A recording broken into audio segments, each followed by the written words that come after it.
Улсынхаа орон амгалан айлтгын Монголын үндэсний олон нийтийн телевизийн цаг үе үзэл бодол ярилцлагын шууд нэвтрүүлгээ эхэлж байна.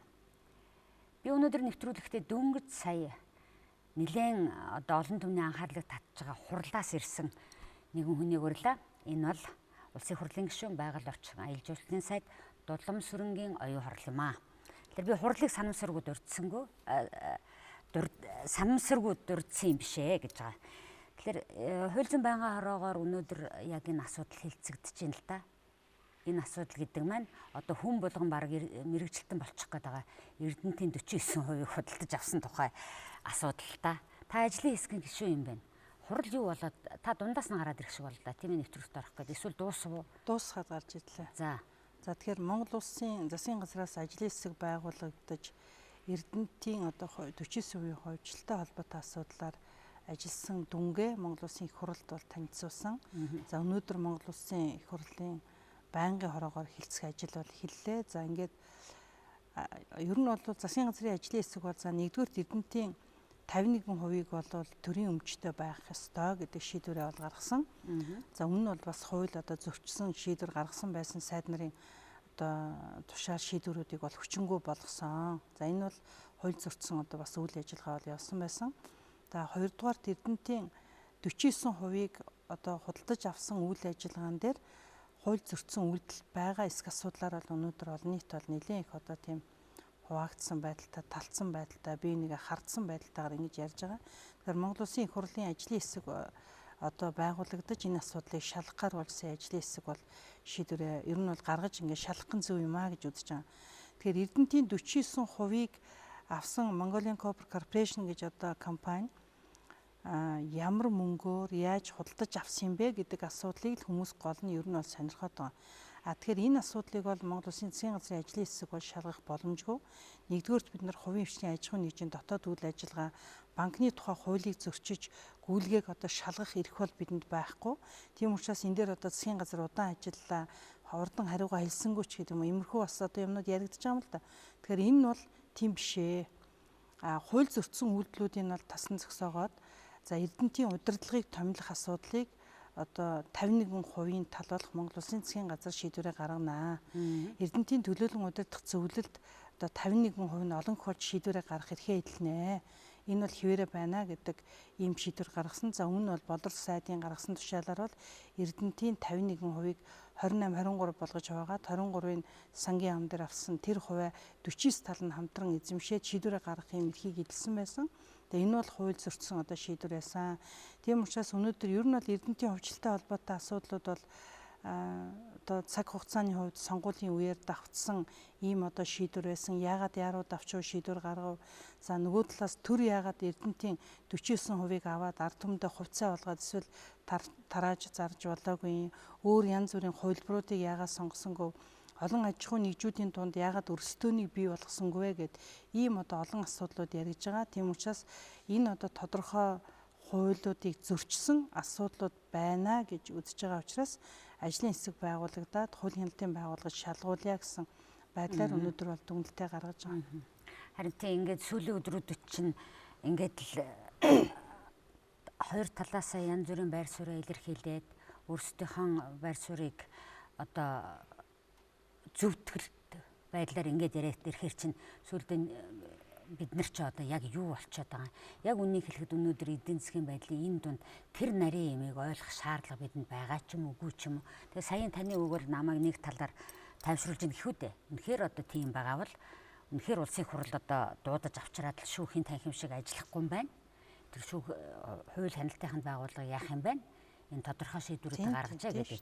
Тэгээ ингэж байгаа нь бол нэг талаас энэ нэг тийм одоо бид нар хайшаа чимтэй тэгэл тэнд нэг хүмүүс тэгэхээр л нэг хямраад л хоёр талцаад ч ундаг нь ч ямар ч хайшаа юм. Тэгэхээр би ерөөсөө тэгж нийгмийг бол талцуулж хуваах ерөөсөө шаардлага байхгүй. Мэдээж одоо хувийн хвшлийн аж ахуйн нэгжүүд бол өнөөдөр Монголын дотоодын нийт бүтээгдэхүүний 80%-ийг одоо тий оруулж штэ. Тийм энэ хувийн хвшлийн салбарыг бол дэмжих шаардлагатай. Гэхдээ хууль ёсны дагуу үйл ажиллагаа явж уу, хууль бус явагдаж уу гэдгийг улс төрчид бол өнөөдөр оншилж яриад байх нь бол тийм их зохимжтой биш байхаа гэж боддог. Мэдээж өнөөдөр Монгол улсад авилгалтаа тэмцэх газар байна. Албан тушаалаа уруулан ашигласан бол тэр шийдвэрийн тэнд нь гаргах хэрэгтэй. Идэж уусан гэдэг нь тогтоогч нотлогдох юм бол эрүүгийн хариуцлага татаад тэр хүмүүсээ шалгах хэрэгтэй. Энэ бүх хууль эрх зүйн орчин бидэнд байгаа. Бид нар чи өнөөдөр бол эрх зүй төрийг байгуулж байгаа энэ иргэний арчилсан нийгэмд бидний хамгийн сайн мөрдөх ёстой юм бол энэ хууль шүүхийн өмнө тэг шудраг байх зарчмаа л хэрэгжүүлэх шаардлагатай л гэж бодож байгаа. Тэр энэ боломж нь бол бүх хүмүүст нээлттэй. Тэгэл одоо энэ асуудал зарчмаар явна л гэж бодож байна. Яг энэ эрдэнэттэй холбоотой дөнгөж сая болсон таныг хурлаас нь ирсэн гэхээр эндээс яриагаа эхэлчихлээ л дээ. Гэтэ яг энэ хэсгийг нэг төгсгөөд нэг асуулт асуучих. Эрдэнэтийг одоо өмнөх байдлаараа бол төрөөс их дарамттай байсан том улс төрчин шахаа одоо юу гэдэг бараа материал шахна гэдэг юм одоо шахаа хийдэг байсан гэж шилдэг юм одоо яриаг хар тий. Тэгэл яриа байгаад идэг. Ер нь тэр менежмент юуг нь та яаж явж исэн гэж дүгнэдэг вэ? За Эрдэнэт бол 20 дугаар зууны хамгийн том бүтээн босголт одоо хийгдсэн ажил Монголын ард түмний одоо татварыг бүрдүүлж исэн хамгийн том сайлын үнэ гэж хэлж болно.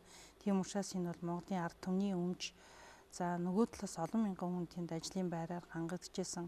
За Эрдэнэт төлөвлөрийн менежменттэй холбоотой алдаа оноо байсан уу гэвэл байсан гэдэгтээ бол одоо би яг өөртөө ч адил санал нэг байна. Өнөөдөр Эрдэнэтийн асуудал бол үеийн үед л нэг юм маргаан дагуулсан асуудлууд бол гарч ирдэг. Эрдэнэт төлөвлөрөд бараа бүтээгдэхүүнийг маш ихээр шахсан, хэрэгтэй хэрэггүй зүйлээр складын дүүргэсэн, тэгжээс наал склад нь одоо шатсан, тэнд хэдэн сая төгрөгийн хэдэн тэрбум төгрөгийн одоо бараа бүтээгдэхүүн шатсан, ямар хохирол учирсан бэ гэдэг асуудлаар нэг одоо том сэдв болохгүйгээр тэгээл өнгөрдөж байсан юм уу? Ер нь бол менежментийн хувьд өөрчлөх шаардлагатай асуудлууд байсан байж магадгүй. Гэхдээ өнөөдөр тэр Ростек гэж Оросын компанид одоо энэ үйлдвэрээ зарах эрхийг одоо Оросын засгийн газар шилжүүлсэн юм шиг. Тийм учраас тэр эрх нь бол өнөөдөр аж ахуй нэгж хоорондын юм худалдан авалттай бараа бүтээгдэхүүнээ зарж биентэйг 8 арилжаа 8 хийсэн байна шүү дээ нэг хоёр компани. Тэгээ энэ асуудлууд нь бол хуулийн дагуу явбуу. Яг өнөөдөр Монголд тэр 398 сая долларыг гаргах хүн байсан юм уу? Тийм мөнгө хэрвээ байсан бол төр яагаад авчаагүй юм бэ гэж одоо манай их хурлын гишүүд маань бол ер нь энэ талаас нь бол илүү их анхаарлаа хандуулж ярьж байгаа. Тийм учраас энэ бол бас одоо мэдээж олон хүний Монголын ард түмний эрх ашиг энд орхигдчихвээ гэдэг ийм одоо болгоомжл байгаа учраас хуулийн дагуу ярих. Цаашдаа бол ер нь өнөөдрийн хэмжээнд төлж исэн төсөв төлж исэн татвараа хужлагдсны дараа төлж чадах уу, чадах уу гэдэг асуудал нь бол олон хүний хоолтой холбоотой асуудал учраас ингэж анхаарлаа хандуулахаас өөр шаардлага одоо аргагүй л ийм асуудал яригдчихэж байгаа. Тийм учраас одоо мэдээж хуулийн хяналтын байгууллагууд заавалчгүй шалгаж хянж энэ асуудлыг бол тогтоохон зүйтэй л гэж бодож байгаа. Олон хүний хоолтой асуудлаа гэж одоо хоёулаа таны салбар руу орё яриагаа чиглүүлээ. Ерөөсөө энэ аялал жуулчлалын салбар гэдэг шүү дээ. Энэ одоо бид нар аялал жуулчлалаараа аль мөнгө олж ид өөрсдөө тэжээх ёстой гэдээ ярьсаар агаад олон жил боллоо л да. Ер нь хичнээн хүнийг тэжээх боломж байна гэж та харддаг юм. За ер нь бол Монгол улс бол зөвхөн уулуурхаан салбар дээр түшгэлсэн эдийн засгийн бодлоготой яваад байна. Энэ бол өрөөсгөл бодлого гэдэг нь энэ уулуурхаан салбарын бүтээгдэхүүний үн унах тутам иргэдэд бол мэдрэгдлээ шүү дээ. Ингээд улс орны маань эдийн засаг дампуурлаа, орлого буурлаа. Өнөөдөр бид нар одоо жил бүр нэг их 80 төгрөгөөр төсвийнхээ орлогыг тасалж ирсэн. За энэ бол өнөөдрийн эдийн засгийн хямрахад бол их бодтой нөлөө үзүүлсэн. Тэгэхээр бид нар чинь дан ганц уулуурхаан салбараас хараад ийм эдийн засагтай байж болохгүй юм байна. Олон талууртай эдийн засагтай болох шаардлагатай болчихжээ. Бид нэгдүгээрт мал аж ахуйн бүтээгдэхүүн түүнээс орж ирэх орлогоо нэмэгдүүлэх шаардлагатай болжээ. Хоёрдугаарт аялал жуулчлалын салбарыг хөгжүүлэх хэрэгтэй байна. Дэлхийн даяараа олон улс орн өнөөдөр аялал жуулчлалын салбараа хөгжүүлж орлогоо бүрдүүлдэг. Орлогын бүр одоо 30-аас 40% бүрдүүлдэг тийм том их усруудыг бий болгож чадсан. Тэгэхээр Монгол улсд бол өнөөдөр ийм боломж болцоо байна. Бидний өвгдөөс чинь бидэнд маш сайхан байгаль их дэлхийг үлдээж өгсөн. Олон одоо түүхийн дурсгалт газруудтай соёлын үн төвөө бид нар сурчлахад бол өнөөдөр Монголоос мөнгө олох тийм боломжтой харамсалтай төрийн ямарч нэгдсэн бодлого бол явж чадсангүй. Энэ олон жилд бол ер нь одоо аялал жуулчлалын салбар гэдэг бол зөвхөн хувийн хвшлийн аж ахуй нэгжүүдийнхаа нуруунд дээр л тээгдэж явсан. Энийг бол одоо нуух шаардлага байхгүй.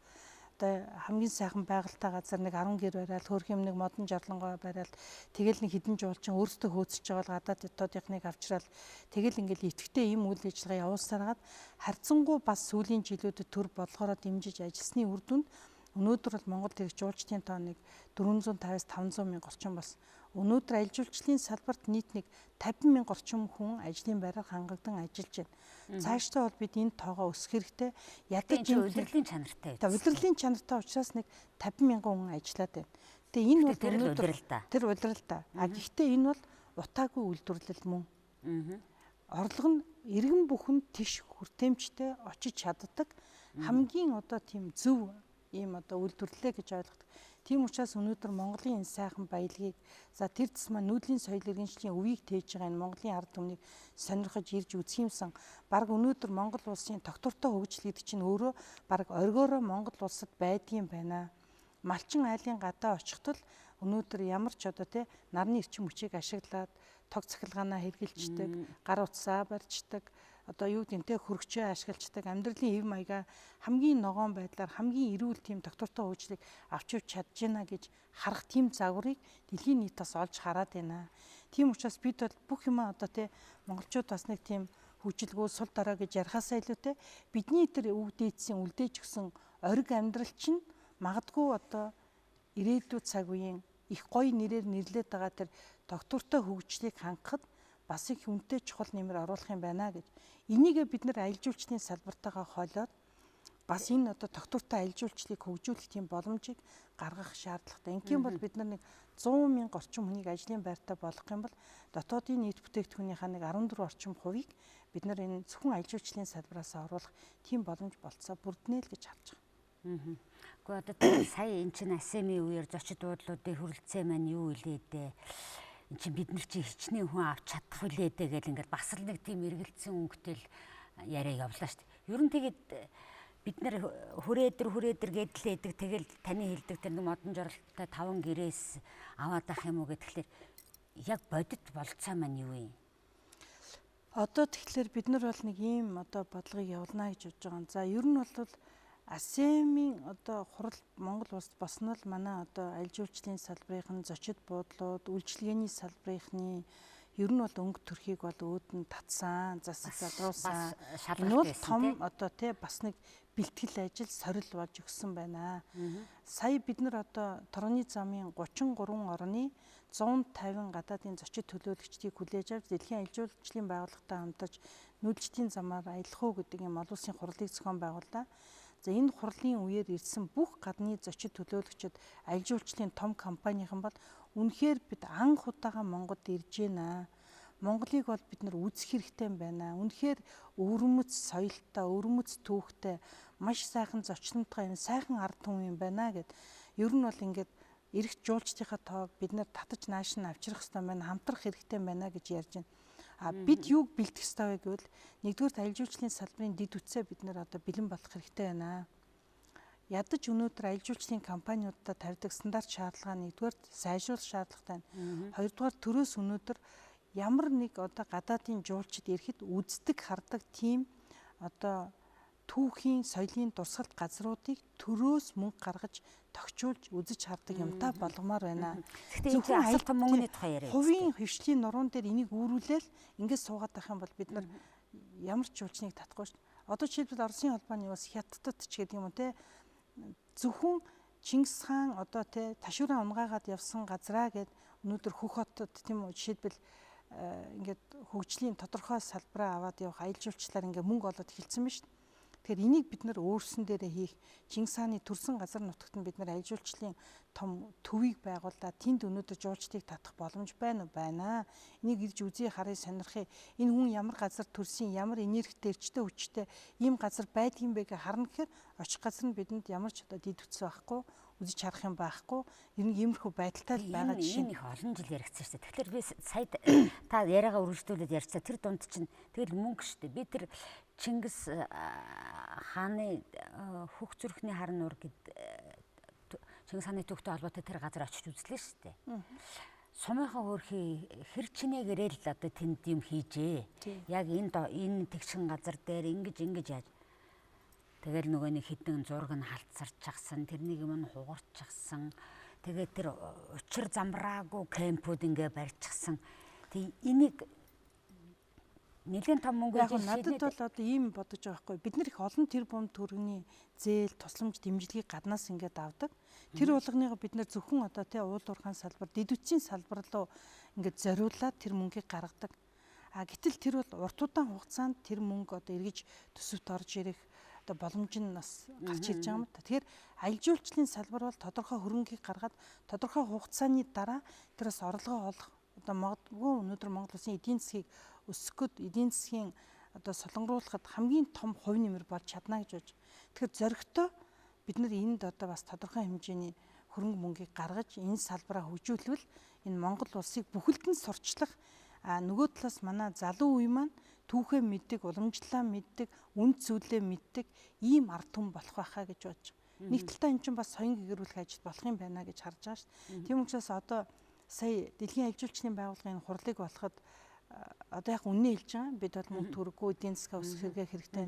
За ядаж нүүдэлчдийн одоо тий аялал жуулчлал гэдэг энэ брендийг Монгол улс өөрөө хаяглаж авъя гэж бодож байгаа учраас энийг бол Монгол улс манлайлах хэрэгтэй гэж байгаа, удирдах хэрэгтэй гэж.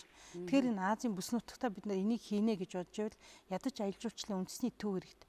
Манай ер нь энэ Монголын одоо 21 аймагт хаана гоё аялал жуулчлалын бааз байдгийг, хаана юу байдгийг, гадны ямар ч зочин ирсэн одоо Улаанбаатар хотоо бид нар аялал жуулчлалын үүд хот гэж үзэх юм бол тэр үүд хотод нь эхлээд ирсэн зочид маань тэрийг үзээд хараад танилцаад сонголтоо хийгээ явах нэг юм боломжийг бий болгоё гэсэн. Тэгээд Дэлхийн аялал жуулчлалын байгууллагаас яг бидний зовлонг ойлгоод бас санхүүгийн тусцаа дэмжлэг үзүүлж энэ төвийг байгуулах санхүүжилтэн дээр хөрөнгө оруулалтын тусцаа үзүүлье гэсэн. Тэгээ энд бол бид их баяртай байгаа.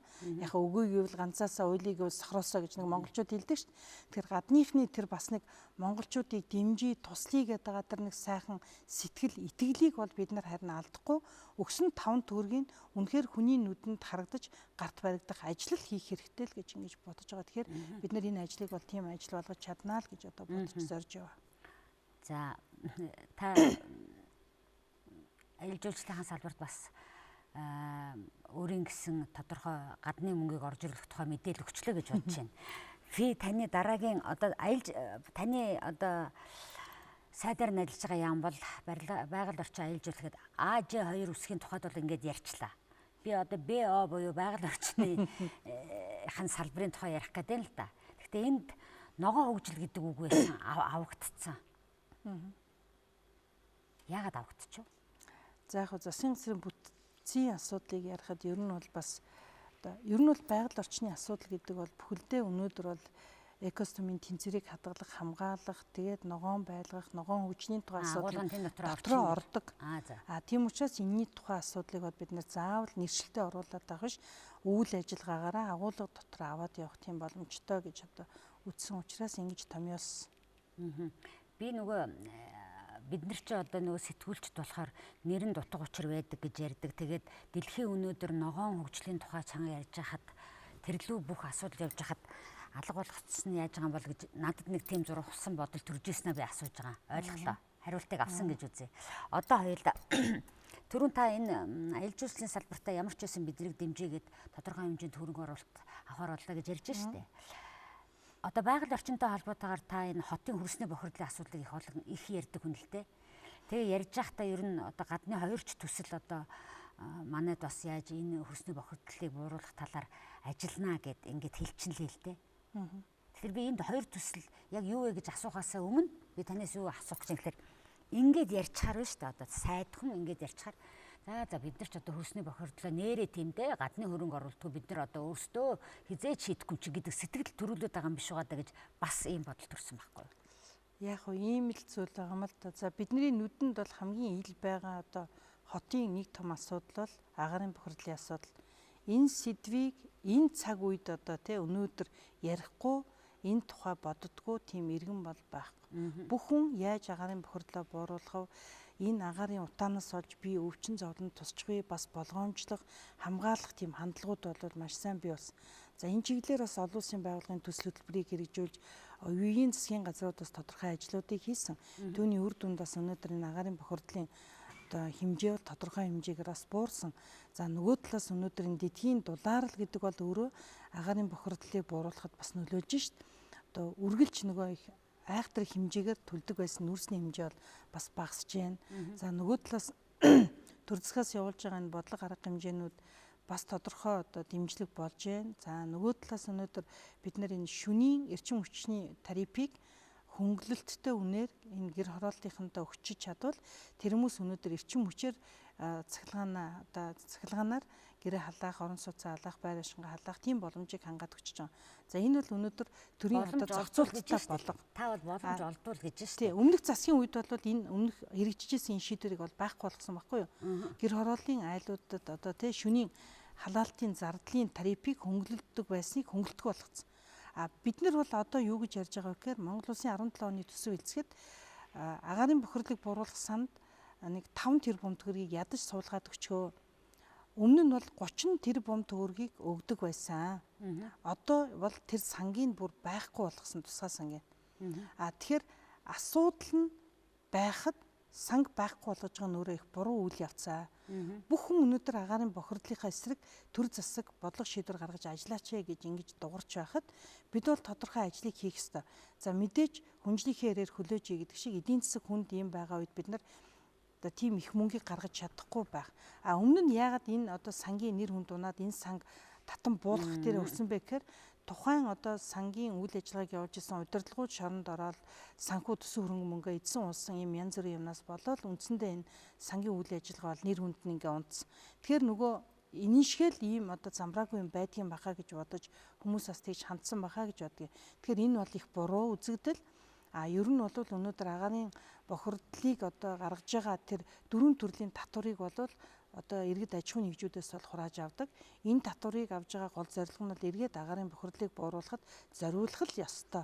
Тэгэхээр бидний энэ нөгөө гаргаж байгаа баталсан хуулиуд маань хэрэгжидэггүй цаасан дээр буугаад зарим нэг нь бол зөвхөн төсвийн орлогыг бүрдүүлдэг нөхөөс хэлбэрээр ингээд яваад байгаа учраас энэ одоо байгаль орчны тодорхой асуудлуудаа бол бид нар бас шийдэж чадахгүй байна. Тэгэхээр та сая тэр боломж олдвол гэдгийг би асуугаад байдаг учир юу гэвэл танд нэг тодорхой хэмжээний лобби энэ дээр дуу хоолойгоо нэгдэх хүч хэрэгтэй байгаад байна уу? Ер нь бол яг хаа тэгтээ ингээд тайлбарлаад ярихаар манай их хурлын гишүүд бол ойлгож байгаа, манай бүлэг бол ойлгож байгаа. Тийм учраас яг хаа эдийн засаг хүнд ч гэсэн одоо энэ жил бол нэг 5 тэрбум төгрөгийг тавьж өгье гэж байгаа. Энэ 5 тэрбум төгрөгөөр ер нь голчлон юу хийх гэж байгаа вэ гэвэл бид нар жишээлбэл 100 тараахгүй, нүүрс зөөж авчирж өгөхгүй.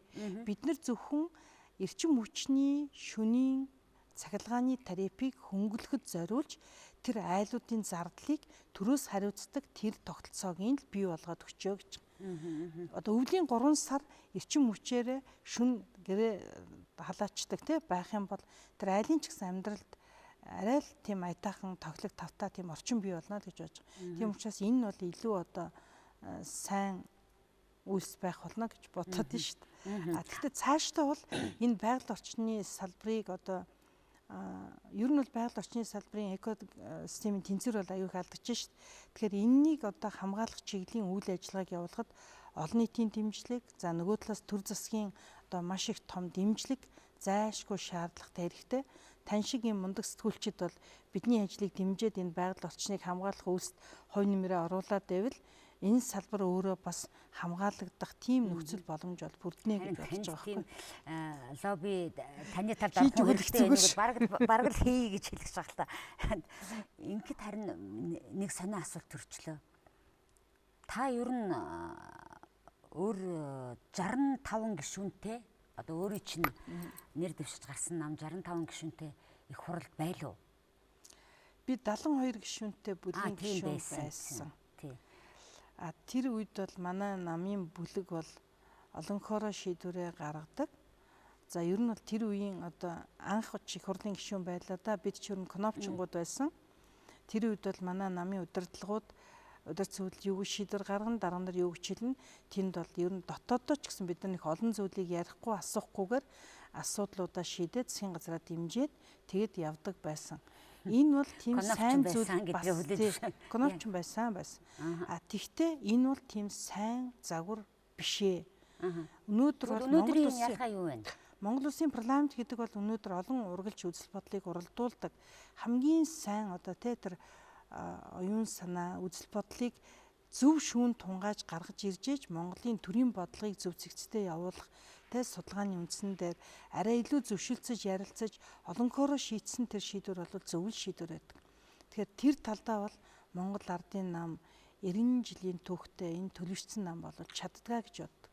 Тийм намын сахилга бат, тийм хариуцлага бол манай гишүүд бол ухамсарладаг. Тэгэхээр 65 гишүүнтэй намын хувьд бол бид нар энэ зүйл дээр бол нэг эргэлзээ байхгүй байгаа. Мэдээж бид нар асуудлаа шийдэх хүртлээр бол дотроо бол маш сайн тунгааж шүүж дотоод ардчлалтайгаар асуудлыг бол олон талаас нь ярилцдаг. Буруу зүйл байвал зогсооддаг, засуулдаг. Олонхоороо шийдсэн шийдвэрээ дагаад яваа хэрэгжүүлээ гэдэг. Энэ бол одоо улс төрийн намын хувьд хамгийн сайн төлөвшөх ёстой зүйлээс. Бид бол урдх одоо намынхаа алдааг бол давтаж болохгүй гэж бодож байгаа. Хэдий 37 судалтай дээр нэмээд нөгөө эвслээ аваад ингээд 40 эдэн судалтай бүлэг үүсээд бүдүүн бүлэг үүсчээлээ ш тэд нар. Бид бол цөөнх 26. Тэгвэл тэд нар асуудлаа шийдэж ер нь бол ингээд чадаагүй үндсэндээ бол эдийн засгийн том бодлогын асуудлуудаа унгааж исэн дандаа фракц бүлэглэл хуваагдаж тэгэхээр би одоо ингээд бодоод юу хараад байгаа юм гэхээр ер нь бол энэ улс төрийн нам төлөвшөхөд бол маш их цаг хугацаа хэрэгтэй байдаг юм байна. 25 жилийн түүхтэй ардчилсан нам маань бас л төлөвшөхөд хугацаа дутуу байгаа юм байна. Болоогүй байгаа юм байна. Энэ одоо засгийн эрх мэдлийг авч яваад Монголын ард түмний төлөө Монгол улсыг хөгжүүлэх энэ бодлогон дээр гаргасан алдаанууд нь өнөөдөр одоо уламжлалаар энэ төрийн ажлыг авч явах гэж байгаа Монгол Ардын намын нуруунд дээр үүрэгдээд ирж байна. Бид нар өнөөдөр угаасаа эдийн засаг унтсан дампуурсан байсан гэдээ яриад одоо суугаад иж болохгүй шүү дээ. Өглөөл одоо тэгэл хойшоо хараад яриад суугаад иж болохгүй. Мэдээж урагшаа ажиллаж амьдрах шаардлагатай. Гэтэл өнөөдрийн эдийн засгийн нөхцөлөдийг бол би 3 тоогоор хэлхийг хүсэж байна. Жишээлбэл 2017 оныхоо төсвийг зохиолоо. Эдийн засаг мэдээж 16 онд 1.3% өсөлттэй гарна гэж байгаа. 12 онд 17.6% байсан эдийн засаг одоо 1.3 болно гэдэг бол үнэхээр их том тооны зөрөө байгаа. За мэдээж ингээд энэ бол энгийн одоо математик хөл дээр хүн болгон бодохоор яагаад ийм болтлоо унтсан болоо гэж бодож байгаа. Гэтэл бид нар чинь маш хэмжээний үр зээлийг авсан. Үндсэндээ бол Америк доллараар бол 23.5 тэрбум төгрөгийн долларын зээлийг авсан. Өнөөдөр Монгол төгрөгийн одоогийн ханштай харьцуулбал нэг 52 их 80 төгрөг гэсэн. Бараг бидний одоо зарим одоо иргэд бол бараг юун тоо үлээ юу гэсэн үг лээ гэж бараг бодож байгаа шүү дээ. Тэгээ ийм хэмжээний үр зээлийг авчаад яг энэ нь юунд зориулагдсан бэ? Ард түмний амьдрал ямар болсон юм бэ? Хэдэн ажлын байр бий болсон юм бэ? Орлого нь яаж нэмэгдсэн юм бэ? Иргэд тайван амьдарч чадсан уу, чадсан уу гэдэг асуудалд л ганцхан хариултаа бид нар өгөх ёстой. Энд бол жоохон алдаа дутагдал гарсан. Тэгэхээр өнөөдөр иргэд бол биднээс юу шаардж байна гэхээр энэ их одоо авсан үр зээл мөнгөний бодлогын алдаа оноог хянаж шалгаа. Энэ одоо авсан хүмүүсээр нь хэрвээ хариуцлагагүй үйлдэл хийгээд энэ мөнгийг хууль бусаар зарцуулсан бол та нар үр зээлийн төлүүлээ. Монголын ард түмний нуруунд дээр бити өрүүлээ наадхаа хувь хүмүүсээр нь төлүүлээ гэж шаардж байна. За энэ бол мэдээж одоо энэ иргэний ардчилсан нийгмийн хамгийн үнд цэнтэй зүйл. Энийг нь зөв гэж бодож байгаа. Дараа нь өнөөдөр энэ 17 онд бид нар яаж одоо эдийн засгаа өсгөх юм, яаж авч явах юм бэ гэж таа ч гэсэн тэгж бодож байгаа. Тэгэхээр одоо нөгөө тэр их зээлийн чинь 6.6 тэрбум төгрөгийг 2017 онд төлнө. За энийгээ бид нар төсөвтөө тусгаж өгнө. Дээр нь нэмээд орж ирэх орлого нь хэд юм бэ гэхээр орлого нь 5.8 их 80 төгрөг. За дээр нь нэмээд бид нар энэ ч одоо үйл ажиллагаагаа явуулна шүү дээ. Залин тэтгэврээ эдгээр нэмж чадахгүй ч гэсэн бид нар өнөөдөр үйл ажиллагаагаа төрийн байгууллагуудынхаа ажлыг ахмадуудынхаа тэтгэвэр тэтгэмжтэй ингээ бүх үйл ажиллагаагаа явуулахад нэг 7.9-өөс 8.3 тэрбум төгрөг шаардлагатай. Ингээ бодохоор энэ 3 тооноос өнөөдөр Монгол улсын эдийн засаг үндэсний аюулгүй байдлын хэмжээнд хүртлээр унсны хамгийн бодит жишээ бол энэ. Тийм учраас өнөөдөр бид улс төржиж хийрхэж их олон зүйлийг одоо ярмааргүй байгаа юм л та. Одоо яаж энийгээ засах юм? 17 онд бид нар яаж орлогоо бүрдүүлэх юм? Яаж энэ салин тэтгэврээ тавих юм? Яаж иргэдийнхээ орлогыг нэмэгдүүлж ажлын байр бий болгож хувийн хөвчлийн олон дампуурсан аж ахуйн нэгжүүдээс сэргээх юм? 134 мянган аж ахуйн нэгжээс 66 мянган аж ахуйн нэгж хаалгаа хаасан гэдэг статистик тоо гарсан байна. Тэгэхээр өөрөөр хэлбэл хоёр аж ахуй нэгж тутмын нэг нь хаалгаа хаасан. Тэгэхээр хэдэн мянган хүн ажилгүй орлогогүй болцсон байгаа нь бол ойлгомжтой. За тэгвэл төсөв ярьж байгаа энэ үед за тэгвэл яах юм? Энэ хоёр аж ахуйн нэг тусмын нэг нь хаацсан байгаа энийг яах юм? Цалин өгч чадах юм уу? Гарцын та яаж харж байгаа? Тэгэхээр одоо бид нар засгийн газар маш сайн ажиллах хэрэгтэй л байна. За нэгдүгээрт 65-ын бүлэгтээ улс төрийн намын хувьд бол бид нар шийдвэрээ зөв төлөвлөж чадах юм бол бид нар зөв шийдвэрүүдээ гаргаад явж чадна гэж нэгдүгээрт найдаж байгаа. Энэ бол Монголын ард түмний хамгийн том ухаалаг хийсэн сонголт байсан гэж бодож байгаа. Нөгөө талаас бид нар одоо оюутлахын далд уурхай 5 толгой, за 5 толгойн 450 мегаваттын цахилгаан станц, за дээр нэмээд бид нар энэ гачууртын алтны орд, за мөн одоо 3 дугаар цахилгаан станцын 250 мегаваттын өргөтгөл гээд энэ бүх том төсөл хөтөлбөрүүдээ хөдөлгөж чадвал бид нар 2017 онд эдийн засгийн өсөлтөө 3% гаргаж чадна гэж үзэж байгаа. Чадна гэж үзэж байгаа. Чадхаас өөр арга байхгүй. Энэ бол Монголын ард түмний эрх ашиг, нийтийн эрх ашиг. Энэ бол зүгээр том та хамгийн том мэрэгэн том сонголт байсан гэж хэлсэн шиг одоо хамгийн том хүлээлтэл энэ болчихлоо. Тийм байгаа тийм учраас энэ ажлаа хийхээс өөр арга байхгүй. Бид нэр энд бол ямар ч одоо улс төр ярьж талцаад хууль бус ямар нэг үйлдэлийг хийхгүй байх хэрэгтэй. Хамгийн шударга ил тод нээлттэйгээр энэ бүх асуудлуудаа шийдэх хэрэгтэй. За бид нар тэр их өрийг одоо 6.6 тийм одоо их 80 төгрөгийн үр зээлийг төлөхийн тулд яаж төлөх юм? Өнөөдөр 11% хүүтэй авцсан байгаа зээлүүдээ ядаж бид нар нэг жилийн 1-2% хөгжлийн зээлээр солих шаардлагатай. Хүүтэй зээлээр солих хэрэгтэй шүү дээ. Тэгэхээр бид нар өнөөдөр гадагшаа хандаж гадаадын хөрөнгө оруулалтуудыг татах, ер нь энэ гадны хөрөнгө оруулагчдын бас нэг итгэлийг бий болгож сэргээх, тэгээд энэ төрийн зүгээс хувийн хвшлийн аж ахуйн нэгжүүдэд дэмжсэн зөв одоо эрх зүйн орчин бодлогыг явуулж чадах юм бол энэ сэргээх юм байна гэж харж байгаа. Тэгээд гаднаас бид нар ийм хүү багтаа урт хугацаатай олгох хөгжлийн зээлүүдийг бол олж авах ёстой. Тэгэхээр манайхан одоо ингэж наа чи бас л дахиад нэг тийм бөөн одоо хэлэлцүүлэг явууллаа шүү дээ. 5%-аас дээш хүүтэй зээл авах юм бол Монгол улс сүрэн гэл ийм гарчигтай юм шиг. Ер нь бол үнэн байхгүй юу? Гэхдээ олдох уу тэр нь олдох янз байна уу? За ер нь бол ингээд бас зээл олдох боломжууд байна. Энэ Монголын ард түмэн, Монгол ардын намд чинь бас энэ гадаад дотоодынхан гадны хөрөнгө оруулагчид бас итгэж байна. Бас уулзаж ярьж хөөрж энэ одоо тодорхой төвшингүүдэд ярианууд явж байна.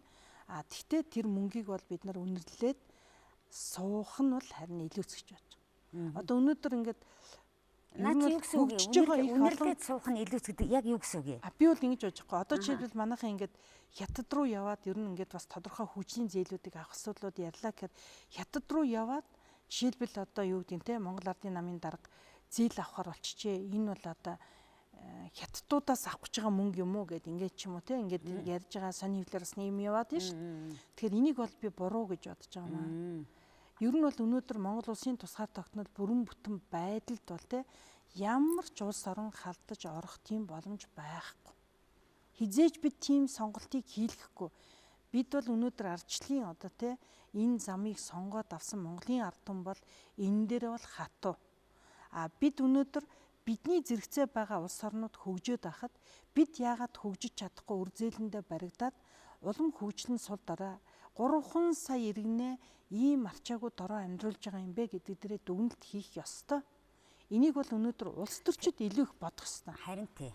Улс төржүүлэхгүйгээр өнөөдөр гадны тэмхүү багтаа урт хугацаатай байгаа зээлүүдийг өгье гэжээвэл бид нар авах ёстой. Би бол боддгийн шүү дээ өнөөдөр бас бол яваад гуугаад очисон болгон тийм зээл мөнгө төрийг бас олж авч чадахгүй шүү дээ. Ер нь гуугаад очисон ч гэсэн ясны өрийн чирэгдгээр дор хаяж бараг те 11% хүүтэй зээлүүд авцсан байхад Монголд бол өнөөдөр дор хаяж 7-8% бага хүүтэй зээлийг ер нь өгнө гэж байхгүй шүү дээ. Чингис бонд ч өнөөдөр 5.6% хүүтэй зээл шүү. Тэгэхээр улс төрчид бодох хэрэгтэй гэж тийм.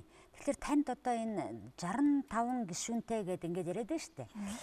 Ингэж байгаа тохиолдолд улс төрж өгөхгүйгээр ярих хэвээр яах хэвээр гэдэг ёстой тухай бид нэр их ярьжлаа л да. Та энэ олон янзын их хурал суужээ. Олон янзын ажил алба хашижээ.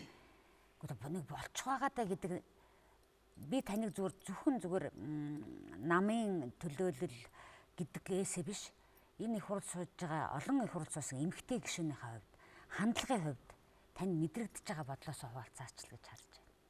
Би бол энэ эдийн засгийн хямралаас бол Монгол улс гарч чаднаа гэж бол итгэж байгаа. Бидний өвгдөөц бидэнд бол маш их сайхан улс орныг бас сайхан ийм баялагтай улс орныг үлдээгдсэн баггүй юу? Бид нар бол ямар ч баялаггүй улс орн бол өнөөдөр бид бас хэцүү шттэ. Гэтэл бидэнд байна. Тэр нь хамгийн гол нь нээлттэй ил тод шудраг хүртээмжтэй тий. Тэгээд нэг хэсгийн хүн баяждаг, хэсэг хүн одоо ингээд ядуу баян хоосны ялгаа хоёр тишээ явдаг. Орлогын тэгш бус байдал газар авч болохгүй ийм л асуудал дээр онцгой анхаарлаа хандуулах ёстой. Одоо болцсон лимийг л та бүхэн ярьж байна л да. Ингээд байна штэ. Би таны нэг сонин зургийг харсан байхгүй юу? Би хувь хүний чинь бодлыг та өмнөх засгийн нөгөө хамтарсан засгийн газрын үед байгаль орчин аялал жуулч ногоо хөгжлийн яамд ажиллаж байхад байхаа. Ингээд алчуураар оролтоор илүү хамраа дардсан цэвэрлэх байгууламж дээр очсон. Зурагч нь гав ганцаараа зогсон. Ягаад чажууч чинь хүн байгаагүй.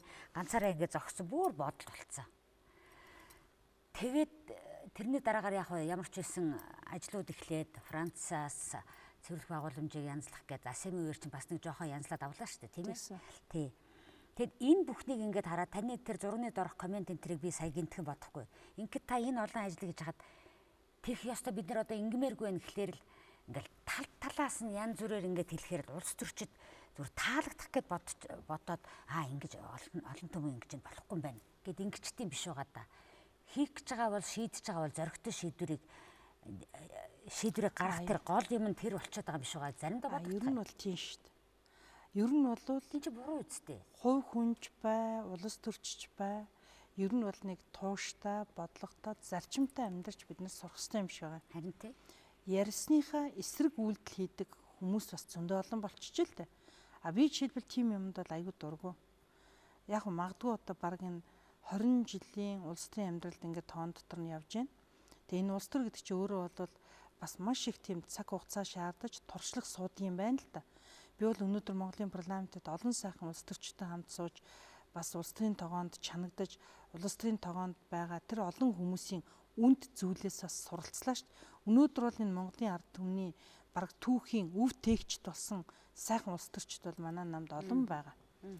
Тийм учраас тэр хүмүүсээс бол илүү их зүйлийг суралцсан. Тийм учраас нэг таалагдах гэж худлаа ярих гад ч юм уу те ийм улс төр хийх бол их дуртай биш. Тийм учраас ер нь анх удаага одоо сайд боллоо тэр үед 8 сарын сайд. За одоо бол ингээд арай өөрийнхөө намыг нэг бодиттой олон болсон үед бас сайд боллоо. Тэгээ энэ бол бас одоо Монголын ард түмэн надад бас одоо итгэсэн итгэл байлаа.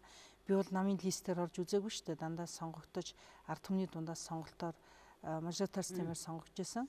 Тэгэхээр энэ олон түмний итгэлийг бас нэг өсөрдүүлэхгүй байгаа ажил хийх, энэ хүмүүсийн амьдралд нэг жижигхэн ч гэсэн шийдэгдэхгүй байгаа асуудлыг шийдэх юмсан гэсэн тийм дэм тусыг хийх юмсан гэж цаг наргуу бас хөдөлмөрлөж байна. Манай яамныхан бол баг оюун хурлын сайд ирснээр тийм их хэрэг тарьж унтаж амардаг ч хүмүүс бас биш болсон байх. Зарим ч баг жоохон хатуухан хүн ирцэн шүү гэж боддог ч байх. Тэгээ бид нар бол өнөөдөр энэ салбарын энэ улс орны одоо асуудалтай холбоотой бүх асуудлуудыг бодож шийдэхин тулд бол гарцуудыг хайж байна. Даны саяхан яг өөрийн хэлдгээр цэвэрлэх байгууламжийн асуудал гэдэг бол Улаанбаатар хотын сая 300 мянган хүний эрүүл мэндийн асуудал байна. Бүх хүн энэ асуудал сэтгэл зовж байгаа. Тийм учраас бид нар одоо үеийн нийслэлийн засаг дарга удирдлагууд бол энэ асуудалд анхаарлаа хандуулж байсан. Тэгтэл хөрөнгө мөнгө байхгүй нийслэл хотоо бид нар бас жоохон орхигдуулж хайдаг хөрөнгө оруулалтыг бас шийддэггүй байсны алдаа энэ байсан. Одоо цэвэрлэх байгууламж гэхээр нөгөө тэр муухай үнэртэй муухай газар болохоор тэрийг ер нь хүн мөнгө хэрэгтэй ч юм уу ч гэж боддог ч байсан юм уу. Ер нь бол манай тийм бодлогын аягүй болон алдаа бас явсан юм байл. Тэгээд өнөөдөр тэр асуудлаа шийдэж чадаагүй. Энэ олон одоо тэрбум долларын зээл авчаад яагаад бид нар цэвэрлэх байгууламжтай нэг 300 сая Америк доллар өгөөд тэрийг шинээр бариад өнөөдөр энэ Монголын ард түмний нэг том одоо сэтгэлийн шаналгаа болсон энэ асуудлыг шийдэж чадсангүй гэдэг чинь өөрөө асуудал л байгаа байхгүй юу? Одоо тэр нэг хэсэгтээ нэг сэтгэл зовхгүй гэж болох уу? Үгүй юм аа. Энэ одоо бас л ерөнхийдөө сэтгэл зовсон асуудал хэвээрээ байна. Тийм учраас одоо Канзасаар магадгүй одоо Тэнгэрийн эдийн засгийн үндсийг боловсруулад гаргацсан гэж Батболд оргол одоо ярьж байгаа. Тийм учраас энэ дээрээ үндэслээд ер нь бол гадна дотны хөрөнгө оруулагчдыг оруулж ирээд концессаар яаралтай гэрээ хийгээд энэ асуудлаа эхлүүлэх л хэрэгтэй. Тэр хүртэл нь саяын АСЕМ-аар авсан арга хэмжээ шиг тийм арга хэмжээгээ бол бас л хөрөнгө гаргаж шийдэхээс өөр арга байхгүй. Тэгээд таны түрүүн өөрийн чийлдгээр хөрсний бохирдлын асуудал яриад шүү дээ. Тэгэхээр өнөөдөр тэр цэвэрлэх байгууламж бол нэг асуудал шүү дээ. Наан өнөөдөр бид нар чинь Улаанбаатар хотод амьдарч байгаа нийт иргэдийн 52.7% нь гэр хороолт амьдарч модон жорлонтой хашаан дотроо бас муусын нүхтэй тэгээд тэнд амьдраад байна шүү дээ. Ингээ энэ хүмүүс чинь олон жил тэндээ амьдарч байгаа учраас хөрсний ус руугаа тэр ч одоо маш их гүн нэвчиж байна. Тэгэхээр энэ ариун цэврийн байгууламжийг доторлогоотой болгох, гэр хорооллоо бид нар нэг одоо гоё хаус бариад орон сууцтай болгоод орон сууц хөтөлбөрийг хэрэгжүүлэх тийм эдийн засгийн чадвах боломж алга. Тийм учраас ядаж гэр хорооллын нойлын асуудлыг шийдвэрлэх дэдүцийн төрөөс шийдэхээсээр арга байхгүй. Тэгвэл цаашдаа бид нар энэ одоо ундны усаа бохирдуулах, олон хүн өвдөх тийм эрсдэл аюул бий болж байна. Наадах чинь болдог л үе үеийнхэн ярьдаг тэгэл дахиад тэгэхээр бид нар загварыг бол гаргаж чадаагүй байгаа байхгүй юу? Ер нь яаж шийдэх вэ гэдэг тийм одоо стандартаач гаргаж ирж чадаагүй байгаа учраас одоо бид нар юу гэж ярьж байгааг бол Азийн хөгжлийн банкнд би санал тавьсан. Энэ асуудлыг шийдэхээр тодорхой төсөл хэрэгжүүлж өгөөч гэдэг. Ингээд нэг 3 сая Америк долларын төсөл хэрэгжихээр болсон. Нэг 800-аас 1500 орчим баг өрхийг хамруулж тэр нойлын одоо ингээд доторлогоотой болгох, тэр нойлын хувьсгал хийж үзэх гээд байна л да. Тэгээ энэ загвар хэрвээ болж байна гэж үзвэл бид нар бас магадгүй өнөөдөр тэр гэр хороолт амьдарч байгаа иргэдийнхээ амьдралыг сайжруулахын тулд тэд нар ч бас 5 төгрөгөө гаргана өөрсдийнхөө хашаа байшинда аятайхан тийм боловсон соёлтой нойлтой доторлогоотой нойлтой аятайхан болчих юм бол тэр хүмүүс чинь байшингаас аваад засаад бас ерөнхийдөө бол тийм хаус маягийн хороолттой амьдрах тэд нар чинь бас дуртай агаарслаханда. Тийм учраас ийм талаас нь ч гэсэн төр одоо худлаа ярихгүйгээр нэгэн бодиттой хүний гарт баригдаж нүдэнд үзэгдэх ажлуудыг хийх шаардлагатай байна л гэж бодож энэ ажил руу бол гар ханцуу шамлан орсон. Тэгээд энэ ажлаа бол ер нь жоохон хөөцөлтөд шийдвэрлэхэд үзнэ л гэж одоо бодож байгаа да. Манай үндэсний телевиз одоо Mobicom корпорац дэлхийн зүүн олон улсын байгууллагын тэр санаачлаад манай үндэсний телевиз ч одоо нодон жилээс ахуулаад л энэ сургуулийн нойлын асуудлын талаар л мөн ч их олон сурвалжлага бэлдлээ. Зарим газрууд санаачлаг гаргаад одоо эхэлж байна. Ийм одоо олон нийтийн санаачлага энэ трийг за мэдээж хэрэг ямар төрийнхөө бодлогоор томоохон ажлаар орлоггүй л яах вэ? Ийм олон нийтийн санаачлагыг дэмжих ёстой. Харин тийм боломж байгаа юу? Яг үнийг ер нь бол дэмжих ёстой. Одоо бид нар ер нь бол ингээд яг бид нар одоо эдийн засаг яг ингээд тодорхой хугацааны дараа сэргэнэ гэж итгэж штэ. Би бол тийм өөдрөх төсөөлтэй байгаа. Ийм үед бол бид нар өнөөдөр хувийн хвшлийн аж ахуйн нэгжүүд маань дотооддоо бид өөрсдөө зөв ингээд гаргалгаагаар гаргаад шийдлүүд бий болгоод тодорхой хэрэгжүүлж байгаа төсөл хөтөлбөрүүдийг төрөөс дэмжиж энэ хувийн хвшлийн аж ахуйн нэгжүүдийг өөдөн татхаас өөр арга байхгүй. Заримдаа үндсэндээ төр чинь хувийн хвшлийн аж ахуйн нэгжүүдээр хийлгсэн хөдөлмөрийнх нь хөлс тендер шалгалсан аж ахуйн нэгжийн цалин хөлсийг олгохгүйгээсээ болоод нөгөө мөн аж ахуйн нэгжээ дампууруулад байна шүү дээ. Тэгээ энэ алдааг бол бид нар одоо давтахгүй засах хэрэгтэй. Энээс болж өнөөдөр долларын ханшны зөрөөнөөс болж нэг хэсэг нь дампуурч байна те. Тухайн үед авсан зээл нь одоо доллараар авсан байвал тэрний зээлийн хүүн одоо долларын ханш өсөнгүүд өсөө явчихж байна. Төрний ханш чинь өнөөдөр үндсэндээ бол нэг 60 гаруй хувиар баг унтсан шүү дээ. Тэгэхээр энэ бүхэн чинь өөрөө яг бизнест аж ахуй эрхэлж байгаа хүмүүстэй бол аюул хүн дарамттай. Тийм учраас ер нь бол хувийн хвшлийн аж ахуй нэгж дотоодын аж ахуй нэгжээ үйлдвэрлэгчтэй бол бид нар дэмжсэн тийм бодлогыг явуулнаа гэж манай Эрдэнэт ерөнхий сайд чинь бол бас амласан байгаа шүү дээ. Нэвтрүүлгийн цаг дуусчихна гэж ярьж байна. Тэгэхээр танд итгэж найдаж байгаа тийм байх ёстой тэгнэ гэсэн ийм олон ирээдүйн цагдаар хэлэгдсэн өгүүлбэрүүд битэрийн дунд яригдлаа л да. Төгсгөлийн асуултыг тавьсан. Хизээ та бүхэн за ингэж ярьж хизээч хүлээдэ Twitter ярилцлагад орж исэн. Өнөөдөр тэр чинь ийм болчлоосоо гэдэг тийм одоо илүү гэгээтэйгээр ярилцах боломж байна хизээ байх бол зүгээр хоёулаа мөрөөдөө л та. За одоо ер нь бол нэг жилийн дараа бид нэр 2017 оныхоо эдийн засгийг 3% өсөлтөй гаргаад том төсөл хөтөлбөрүүд хэрэгжээд эхэлж юм бол ер нь л Монголын ард түмний амьдрал бас сип хийгээд өндийх одоо тийм боломж гарнаа л гэж бодож байна. За тэгвэл хоёулаа жилийн дараа ярилцъя. Тэгээ одоо жилийн дараа ярилцъя тийм өөдрөг төсөлтэй. Бид нар гол нь талцаж хуваагдмаарг байна. Одоо ч бид нар ингээл бие нэгэ гомдох ажлыг маш хийж шít. Одоо ингээл сошиал хэвлэл мэдээллийн хэрэгслүүдээр ингээл те социализмын үед чинь одоо чи санаж байгаа үстэй нэргүүд загтлаар бие нэгэ матаж ажил төрлөөс нь хөөлөгдөг байсан. Тэр тэгсэн гинэ, энэ ингэсэн гинэ, тим гэрүүлийн талаар докторгүй байсан гинэ, за ингэсэн гинэ, эдсэн усан гинэ. За ингээд баг одоо ингээд ингэсэн гэд нэргүүд загтал өчээд нөгөө нөхрийгээ ажлаас нь хөөлчихдөг байсан. Одоо бол өнөөдөр хамгийн энэ соёлтой ардчилсан нийгэм чинь юу хийж ийнэ гэвэл нэргүй, хаяггүй ийм одоо Twitter, social тийм мессеж бичээд хаягаар одоо өөрөө нь ил гараад үг хэлж чадахгүй. Тэгсэн мөртлөө нэг юм даалд сонин нэртэй хаягтай хүмүүс янз бүрийн юм бичээд хүнд оромжлоод тэгээ ер нь бол биений хаяж байгаа. Жохон ч гэсэн өөдрөг ажлыг дэмжиж чаддгүй. Ийм одоо хариуцлагагүй цаг үед л бид нар амьдраад байгаа юм биш. Энийг хариуцлагагүй гэхээсээ илүү би ерөөсөө тиймэрхүү нэр хаяггүй юмд итгэхээ байчил гэж уриалмаар санагдаад байна. Тий ер нь бол тийм. Гэхдээ энийг бас бид нар жохон хуульчлах тий. Ер нь бид нар чинь үйлдэл болгоно алхам тутамдаа бид нар чинь эрх зүй төрийг байгуулах тухай л одоо энэ ардчилсан нийгмийн үнцэнтэй зүйл. Тэгэхээр энэ эд мэдээллийн салбараач гэсэн би бас ийм хариуцлагатай, ёс зүйтэй, мэдлэгтэй, мэдээлэлтэй болгож өгөхгүй юм бол ер нь бол бид нар оюун санааны хоосролд орох юм бол эдийн засгийн хямралд орсноосоо илүү дорой байдал төрнө л гэж бод. Тийм учраас би өнөөдөр энэ оюун санааны хоосролд нийгмээ оруулахгүй байх. Тэгээд энэ үндэсний одоо ив нэгдлийг хаглан бутаргах, талцах, хуваагдах ийм зүйлээс л одоо их боломжтой байгаасай л гэж бодож явдаг. За баярлалаа танд. Нэвтрүүлгийн цаг дууссан байна. Ингээд жилийн дараа хоёулаа дахиад ярилцъя.